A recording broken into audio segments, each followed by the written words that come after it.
नमस्कार दोस्तों। तो पार्लियामेंट में बिल पेश हुआ है जिस पे सरकार ने ऑनलाइन गेमिंग, जिन भी गेम्स ऑनलाइन गेम्स में पैसा लगता था वो सब सरकार ने बंद कर दिए हैं। बुधवार को ये बिल लोकसभा में पेश हुआ और वीरवार को ये बिल राज्यसभा में पेश होकर पास हो गया और अब ये बिल राष्ट्रपति जी के पास साइन के लिए जाएगा और उसके बाद ये बिल अप्रूव हो जाएगा। तो अब जो भी ऑनलाइन एप्लीकेशन, जो भी ऑनलाइन गेम्स हम खेलते थे, जहाँ पर भी पैसा लगता था, वो सब इंडिया में बैन हो जाएंगे। और इसका कारण ये है कि बहुत से यूज़र्स, बहुत से लोग, हम जैसे आम घरों के लोग इसमें फंसते जा रहे थे। इसमें पैसा लगता था, फ्रॉड होते थे, पैसा फंस जाता था, ये सर्कल चलता रहता था। एक बार आपने पैसा लगा दिया, आप ये तमन्ना करोगे, आप ये इच्छा करोगे कि हम ये गेम जीतेंगे, पैसा आएगा, और ऐसे चलते चलते ना जाने कितने यूज़र्स अपना पैसा गवा बैठते थे। और इस चीज़ को ही एक एडिक्शन कहा गया, एक एडिक्शन माना गया कि online users are addicted to this. तो एक यूज़र जो है उसको इस ऑनलाइन गेमिंग के पैसे का एक आदी माना गया, इसलिए ये एक बैन हो सकता है। दूसरा कारण फ्रॉड। बहुत सारे ऑनलाइन गेम्स के नाम पे यूज़र्स फ्रॉड कर रहे थे।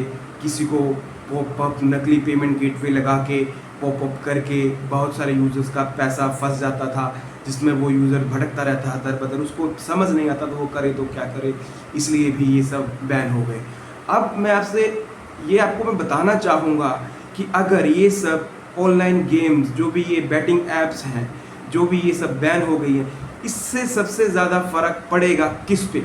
इस पे सबसे ज़्यादा फ़र्क पड़ेगा ड्रीम 11 फैंटेसी स्पोर्ट्स। ड्रीम 11 के, जी हाँ दोस्तों, ड्रीम 11 की अगर बात की जाए तो इसके 100 मिलियन डाउनलोड्स हैं इंडिया में और इसकी रेटिंग है 4.5। दूसरी वेबसाइट जो सबसे ज़्यादा प्रभावित होगी वो है माई 11 सर्कल। जी हाँ, माई 11 सर्कल, इसके भी 50 मिलियन प्लस डाउनलोड्स हैं।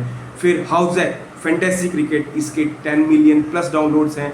SG11 फैंटेसी, इसके 500 के डाउनलोड्स हैं। देन बिंजो मल्टी गेम RMG प्लेटफॉर्म, इसके 50 मिलियन डाउनलोड्स हैं। देन गेम्स 24/7 जिसमें आता है my 11 circle and rummy circle, इनके भी 50 मिलियन प्लस डाउनलोड हैं और इसकी भी 4.2 रेटिंग है।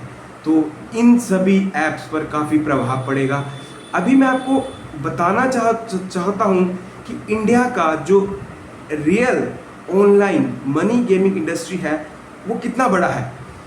बात करें अगर करंट सिनेरियो की, तो 2024 तक इसकी वैल्यू जो है वो $3.7 बिलियन है, यानी कि $3.7 billion, which is a huge amount. अब ये एक्सपेक्ट किया जा रहा था कि अगर ये वैल्यू 2024 में इतनी है तो ये 3 गुना बढ़कर 2029 तक $9 बिलियन हो जाएगी। जी दोस्तों, ये एक्सपेक्टेड था, बट अभी जो है भारत सरकार ने इन सभी मनी बैटिंग ऐप्स पर पाबंदी लगा दी है। अभी देखेंगे